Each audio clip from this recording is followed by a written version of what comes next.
Hi, I'm Tim Autrey, founder and CEO of the Practicing Perfection Institute and the Executive Director of the Human Performance Association. What we're going to talk about in this video is how to better understand and objectively determine culpability. To begin, let's talk about what culpability is. And the first thing I want to do is I want to differentiate between culpability and accountability. As we've already discussed in previous videos, accountability is the internalization of personal responsibility for one's actions and behaviors, whereas culpability is an outward look to determine the degree to which an individual, group of individuals, or organization is blameworthy for their role in initiating undesirable consequences.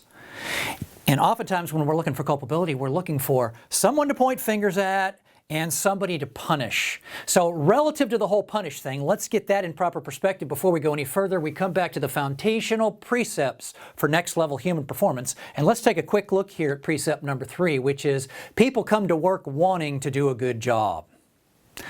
Most of the time, external punishment is totally not necessary. However, by objectively determining culpability, we can determine when maybe it is appropriate, because sometimes it is. Now, James Reason, in his book, Managing the Risks of Organizational Accidents, did a great job at taking a first cut at a decision tree to help us determine culpability. And this is the decision tree that's in that book. It's not colored in the book, but it looks pretty much just like this. And the idea behind this is you start over here on the left-hand side and you work toward the right. And the further toward the right you get in your yes-no decision tree, the less the amount of culpability for the individual.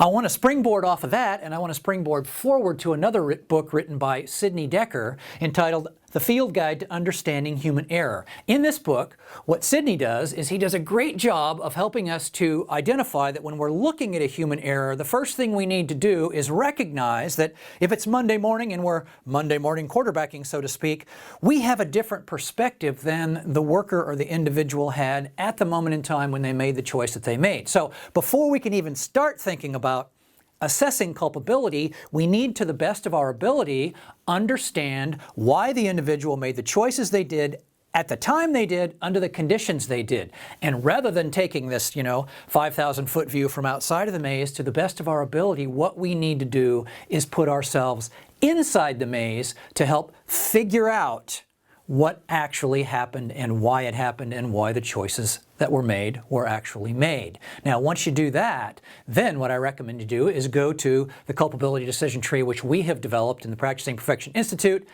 In my opinion, it's the finest one that currently exists. There are a lot of variations out there, and if you find one after you take a look at this one that you think is better, let us know, because we want to be helping everyone have the best materials available.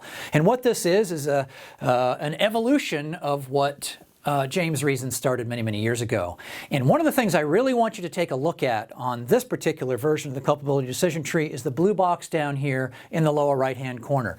Any decision that gets you into that blue box requires additional evaluation. This is one of the areas where, when it comes to human error, we've typically not done a great job. We analyze the individual on the sharp end of the stick, the person that actually did the thing to the thing, and we get to a certain point and we either say, okay, it wasn't their fault, and we move on, or we whack them and we move on. And oftentimes what we need to do is we need to evaluate layers of supervision and management. We need to evaluate organizational structures, systems, processes, and that sort of thing. And this version of the culpability decision tree allows you to do that. Now, underneath this video are links. Number 1, for a full color download of this culpability decision tree, and we want you to download it and print it out and start using it. We've also provided links to James Reason's book that I just mentioned and Sidney Dekker's book that I just mentioned. If you really want to get your arms around this whole culpability thing, which is vitally important in a culture of next level human performance, I recommend you take advantage of all these opportunities right down below. If you found this information to be valuable and would like to receive free access to an entire library of videos answering the top questions people ask me about human performance and reducing human error, visit futureofperformanceimprovement.com.